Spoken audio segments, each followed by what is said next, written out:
नमस्कार। आज हम 10वीं कक्षा का दूसरी इकाई पाठ 8 अपनी गंध नहीं बेचूंगा यह कविता का इस कविता का हम आज अध्ययन करने वाले हैं। इस कविता के कवि है बाल कवि बैरागी। देखिए इनका परिचय। अपनी गंध नहीं बेचूंगा, गंध मतलब स्वाभिमान। तो यहाँ पर इस कविता में बाल कवि बैरागी ने फूल की विशेषताएं बताई है। तो चलिए इनका परिचय देखिए। बाल कवि बैरागी जीवन के आरंभिक दिनों से ही संघर्ष को साथी बना। उन्हीं हालातों से प्रेरणा लेकर नंद रामदास बैरागी कविता के क्षेत्र में बाल कवि बैरागी के रूप में प्रतिष्ठित हुए। इनके साहित्य के साथ साथ राजनीति में भी सक्रिय है। इनकी रचनाएं ओजगुण संपन्न है। इनके जीवन का संघर्ष जोश, ओज, हौसला और प्रेरणा शब्द रूप में कविताओं में ढल गए हैं। इन्होंने बच्चों के लिए भी बहुत सारे गीत लिखे हैं। इनकी प्रमुख कृतियां है गौरव गीत, दर्द दीवानी, यह एक काव्य संग्रह है आदि। आगे देखिए पद्य संबंधी। तो इस कविता में इस गीत में गीतकार ने फूल के स्वभाव की विशेषताएं बताते हुए कहा है कि किसी भी परिस्थिति में फूल अपनी गंध नहीं बेचता।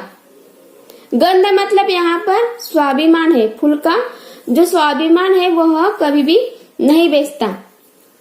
फूल के इस स्वाभिमान को मनुष्य को भी अपनाना चाहिए। तो चलिए शुरू करते हैं। अपनी गंध नहीं बेचूंगा यह कविता। चाहे सभी सुमन बिक जाए, चाहे ये उपवन बिक जाए, चाहे 100 फागुन बिक जाए, पर मैं गंध नहीं बेचूंगा, अपनी गंध नहीं बेचूंगा। यहाँ पर देखिए उपवन का अर्थ है बगीचा। फागुन मतलब फाल्गुन का महीना और गंध मतलब महक, सुगंध। तो यहाँ पर फूल क्या कहता है कि सभी जो फूल है वह बिक जाए, सभी जो उपवन है, बगीचे है फूलों के वह बिक जाए, चाहे 100 फागुन बिक जाए, मतलब इस माह में बहुत सारे फूल आते हैं तो वह पूरा फागुन बिक जाए, पर मैं अपनी गंध नहीं बेचूंगा, अपनी गंध नहीं बेचूंगा। यहाँ पर कवि ने फूल की गंध मतलब उसका स्वाभिमान है। वह फूल अपना स्वाभिमान नहीं बेचना चाहता और वह कहता है कि कोई भी कुछ भी हो मैं अपनी गंध नहीं बेचूंगा। आगे देखिए। जिस डाली ने गोद खिलाया, जिस कोपल ने दी अरुणाई, जिस डाली ने गोद खिलाया, जिस कोपल ने दी अरुणाई, लक्ष्मण जैसी चौकी देकर जिन कांटों ने जान बचाई, इनको पहला हक आता है, चाहे मुझको नोचे तोड़े, चाहे जिस मालिन से मेरी पंखोरियों के रिश्ते जोड़े। मतलब यहाँ पर फूल कहता है कि जिस डाली ने उसे गोद में खिलाया है, कोपल मतलब जो कोमल सी पत्ती, कोपल ने दी अरुणाई, अरुणाई मतलब लालिमा। तो जिस डाली ने उसे गोद खिलाया है, जिस कोपल ने उसे लालिमा दी है, लक्ष्मण जैसी चौकी मतलब लक्ष्मण जैसा पहरा जिन कांटों ने दिया है, उसकी जान उन कांटों ने बचाई है, तो इनको पहला वह हक है। कौन सा हक? कि उनको फूल को तोड़े न छोड़े। वह हक फूल ने किनको दिया है? सिर्फ इन लोगों को दिया है जिन्होंने उसे पाला है, लालिमा दी है और पहरा दिया है। कांटों ने उसकी जान बचाई है। और चाहे जिस मालिन से मेरी पंखोरियों के रिश्ते जोड़े, मतलब यहाँ पर फूल कहता है कि ये सब जो है वह मुझे तोड़ सकते हैं, नोच सकते हैं और किसी भी किसी भी साथ मतलब किसी भी मालिन को मुझे बेच भी सकते हैं। इनको पूरा है, इनको पूरा हक है। फूल के साथ वह कुछ भी कर सकते हैं।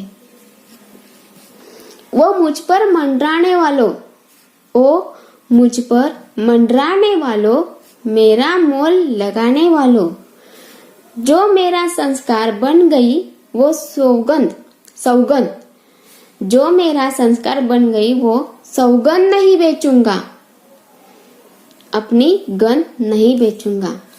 यहाँ पर फूल कहता है कि जो मुझ पर मंडराते हैं, मुझ पर नजर डालते हैं, और जो मेरा मोल लगाते हैं, मतलब कीमत लगाते हैं, मोल भाव करते हैं, तो उनको मैं अपनी गंध नहीं बेचूंगा। जो मेरा संस्कार बन गई है वो सौगंध नहीं बेचूंगा। उनसे क्या लेना मुझको, ये तो आएगा जाएगा, दाता होगा तो दे देगा, खाता होगा तो खाएगा। यहाँ पर फूल कहता है कि कितने सारे मौसम आते हैं जाते हैं, लेकिन इसका, इन मौसमों का उस पर कोई भी प्रभाव नहीं पड़ता। वह कहता है कि बहुत सारे मौसम आएंगे जाएंगे, मुझ पर इसका प्रभाव नहीं पड़ेगा। फूल किसी से घबराता नहीं है, कोई लाभ हो हानि हो इसकी उसको परवाह नहीं है, घबराता नहीं है किसी के। और वह कहता है कि दाता होगा तो दे देगा, खाता होगा तो खाएगा, मतलब देने वाला देगा और खाने वाला खाएगा। किसी भी बात का फूल पर प्रभाव नहीं पड़ता, नहीं पड़ने वाला, इसको कोई भी फर्क नहीं पड़ता। कोमल भौरों के सुर सरगम, पतझारों का रोना धोना, मुझ पर क्या अंतर लाएगा पिचकारी का जादू टोना। यहाँ पर फूल कहता है कि जो मेरे पंखुड़ियों पर भौरे मंडराते हैं, सुर सरगम सुनाई देता है, उसका भी उस पर फर्क नहीं पड़ता। वह कहता है कि मुझे क्या, वह जो सरगम सुनाई देता है उससे भी उसको कोई भी फर्क नहीं पड़ता। वह कहता है कि पतझड़ों का रोना धोना, पतझड़ मतलब जिस मौसम में सभी वृक्षों के जो पत्ते हैं वह झड़ जाते हैं तो उसे कहते हैं पतझड़। तो उस मौसम में सभी पत्ते झड़ जाते हैं और उस दशा में जो मुरझाई हुई दशा होती है वृक्षों की, उस दशा में भी उसको कोई फर्क नहीं पड़ता, उस पर कोई भी फर्क नहीं पड़ता। और बाद में कहता है कि मुझ पर क्या अंतर लाएगा पिचकारी का जादू टोना, मतलब इस मौसम में उस पर जो पानी के फुहारे डालते हैं तो उसका भी इस फूल पर कोई भी फर्क नहीं होता। तो वह कहता है कि मुझ पर क्या अंतर लाएगा पिचकारी का जादू टोना, मतलब इस पिचकारी का भी उस पर कोई भी फर्क नहीं पड़ता। ओ नीलाम लगाने वालों, पल पल दाम बढ़ाने वालों, मैंने जो कर लिया स्वयं से वो अनुबंध नहीं बेचूंगा। फूल कहता है कि नीलाम लगाने वालों, जो फूलों का नीलाम लगाते हैं उनसे वह कहता है कि दाम बढ़ाने वाले बाजार में नीलाम करने वाले, फूलों का दाम बढ़ाने वाले, कम करने वाले, बढ़ाने वाले सभी को वह कहता है कि मैंने जो कर लिया स्वयं से अनुबंध नहीं बेचूंगा। मतलब उन्होंने एक प्रतिज्ञा की है, एक जो समझौता उसने स्वयं से किया है कि अपना स्वाभिमान किसी भी हालत में वह नहीं बेचूंगा। तो वह फूल कहता है कि मैं स्वयं से मैंने एक प्रतिज्ञा की है कि अपना स्वाभिमान नहीं बेचूंगा, अपनी गंध नहीं बेचूंगा। देखिए, मुझको मेरा अंत पता है, पंखुरी पंखुरी झर जाऊंगा, लेकिन पहले पवन परी संग एक एक के घर जाऊंगा। भूल चूक की माफी लेगी सबसे मेरी गंध कुमारी। उस दिन ये मंडी समझेगी किसको कहते हैं खुददारी। यहाँ पर फूल कहता है कि मुझको मेरा अंत पता है, पंखुरी पंखुरी झर जाऊंगा। फूल कहता है कि मुझे मालूम है कि मेरा एक दिन अंत होने वाला है। जो भी इस दुनिया में आता है उसका अंत निश्चित है, तो मेरा भी अंत हो जाएगा। एक एक पंखुड़ी पंखुड़ी मेरी झड़ जाएगी। वह इसको मालूम है, फूल को मालूम है। तो मुझे पता है कि मेरी पंखुड़ी पंखुड़ी झड़ जाएगी, लेकिन उसके पहले फूल क्या करना चाहता है? लेकिन पहले पवन परी संग एक एक के घर जाऊंगा। वह कहता है कि पहली पवन मतलब हवा के साथ वह हर एक के घर जाऊंगा, हर एक के फूल के पास जाएगा और वह क्या करेगा? भूल चूक की माफी लेगी सबसे मेरी गंध कुमारी। वह एक एक के घर जाकर वह अपनी जो भूल चूक हुई है उसके लिए वह क्या करना चाहता है? माफी मांगना चाहता है। भूल चूक की माफी लेगी सबसे मेरी गंध कुमारी। तो वह पहली जो हवा के साथ हर एक के घर जाकर वह अपनी भूल चूक के लिए माफी मांगना चाहता है। उस दिन ये मंडी समझेगी किसको कहते हैं खुददारी। फूल कहता है कि मंडी मतलब बाजार। तो वह कहता है कि उस दिन सभी जो बाजार में लोग बैठे हैं उनको तभी पता चलेगा कि किसे कहते हैं खुददारी। खुददारी मतलब स्वाभिमान। उस दिन उनको पता चलेगा कि स्वाभिमान किसे कहते हैं, खुददारी किसे कहते हैं। बिकने से बेहतर मर जाऊं, अपनी माटी में झर जाऊं। बिकने से बेहतर मर जाऊं, अपनी माटी में झर जाऊं। यहाँ पर फूल कहता है कि बिकने से अच्छा है कि मैं मर जाऊं।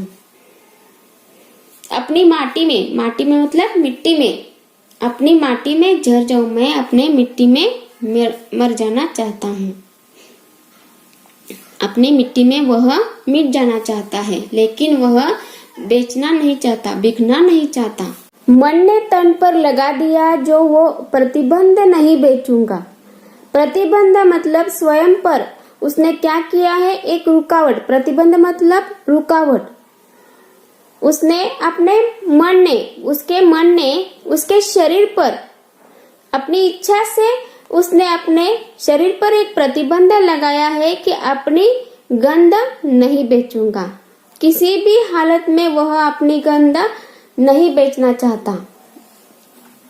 फूल के माध्यम से अपनी गंध नहीं बेचूंगा। इस कविता में बाल कवि बैरागी ने फूल के माध्यम से हर एक मनुष्य को अपना स्वाभिमान अपनाने के लिए कहा है।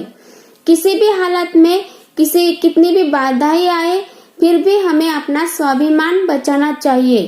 कभी भी अपना स्वाभिमान बेचना नहीं चाहिए। यही उन्होंने इस कविता के माध्यम से बताने की कोशिश की है। यहाँ पर यह कविता समाप्त होती है। इस कविता का शब्दार्थ लिखिए और पूरा स्वाध्याय छुड़ाकर भेजिए।